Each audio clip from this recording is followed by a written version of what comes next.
Don't you just love tax day? I know it's our duty as citizens, and it's how the city and county and metro and state and federal government work. We sure are supporting a lot of governments, aren't we? By the way, the reason the deadline is today and not April 15th is because the 15th was the Emancipation Day holiday in Washington, D.C. that commemorates the abolition of slavery in the nation's capital.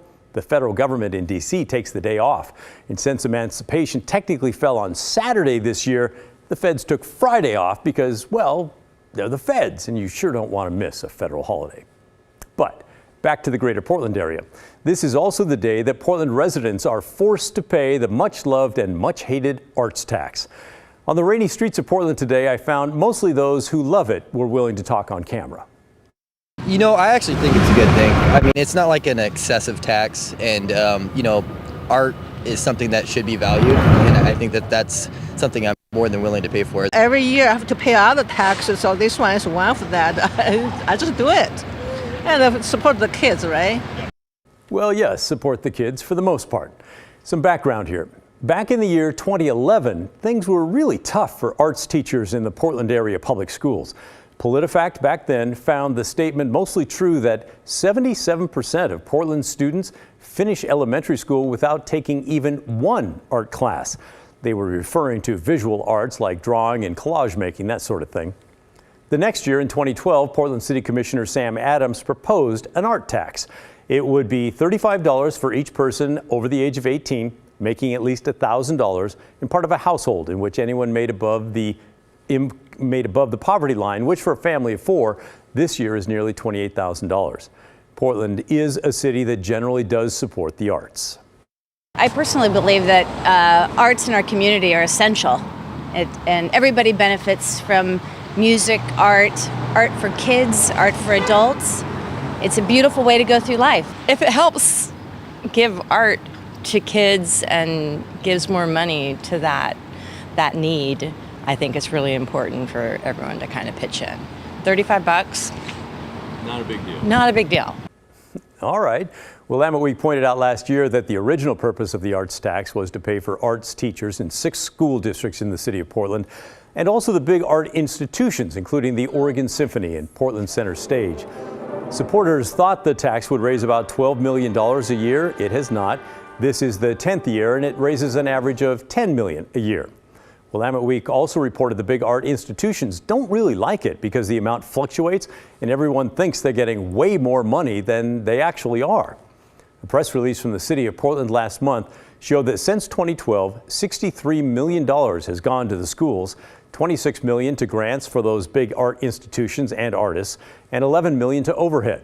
It's also worth noting that in 2020, the Regional Arts and Culture Council, which gets money that does not go to the schools, well, they changed their focus. They now give their money to smaller, diverse nonprofits, not the big art institutions. So keep that in mind. The biggest players who thought they would get a lot of the money are now getting little or none. Now, I know also that a lot of you don't really like this arts tax, and it's harder to say so with a TV camera in your face, but we have definitely seen your emails.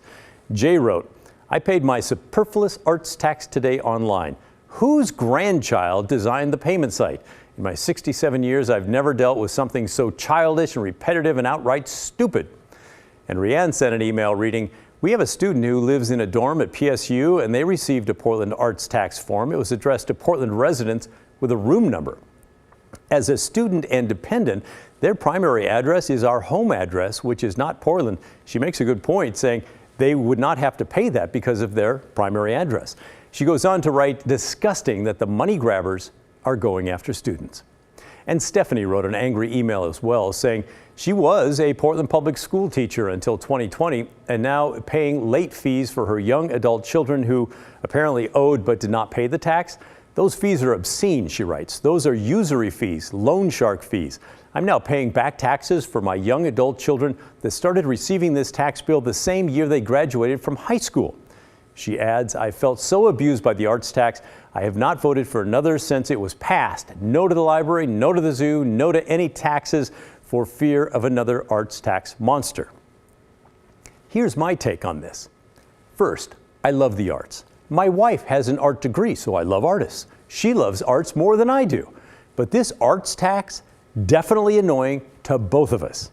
I think it might be the way it's paid. The federal and state government take more out of our checks, but that happens automatically with every paycheck and we don't see it. It's not nearly as painful of having to sit down and write a check each year. And the form that comes with this tax bill is super annoying. They demand to know the name and age and social security number of everyone in my household.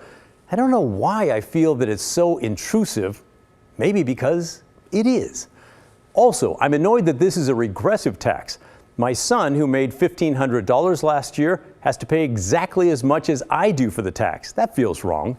Anyone making more than $1,000 and living in a household that's above the poverty line, that's a lot of people. College kids with summer jobs who live in Portland and go to school outside the city still have to pay if they're listed on their parents' tax return.